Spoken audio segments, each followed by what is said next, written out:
Result of this, she had to climb through the same window. She stated McDowell had seen her do this.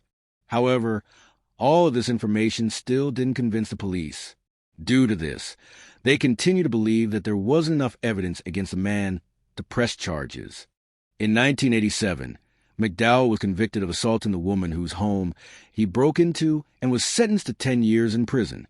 The girl's mother, Debbie, was devastated by the fact that the police refused to charge him with the abduction of her daughter, but there was nothing she could do about it. That same year, something else happened. McDowell's cellmate contacted the police and told them he had confessed to them about taking the girl. According to McDowell, he took a girl in South Carolina from her bedroom to assault her. While he was committing this horrific crime, Jessica bit him, and in a fit of rage, he killed her.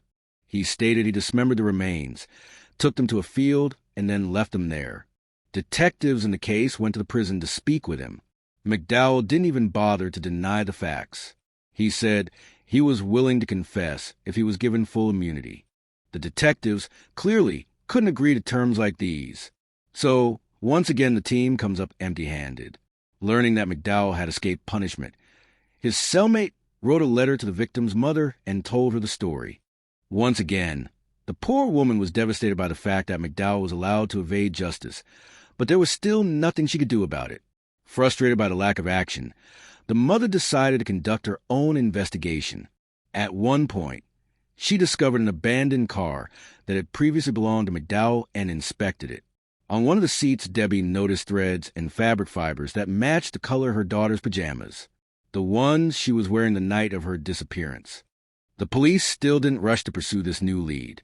The fact that the mother of the victim, without any special equipment of knowledge of forensic science, found fabric strands inside some car seemed strange to them. In 1987, something else happened. Police from Kansas contacted local detectives and reported that they found a girl fitting the victim's description. Debbie immediately flew there, but her hopes were instantly crushed. When she came to see the girl, just hearing her voice from the hallway was enough for her to realize it wasn't Jessica. Over the following years, the mother gave several interviews where she accused the police of ignoring the obvious suspect, but it didn't lead to any significant results. In 1990, the case was featured on a popular television show about unsolved cases. This led to a new round of tips, but they all turned out to be dead ends. A year later, the girl became the first missing child of South Carolina that had an age-progressed photo produced. Since it was still the early 90s, such tactics were pretty new and experimental, but detectives hoped it could help identify Jessica after so many years. Unfortunately,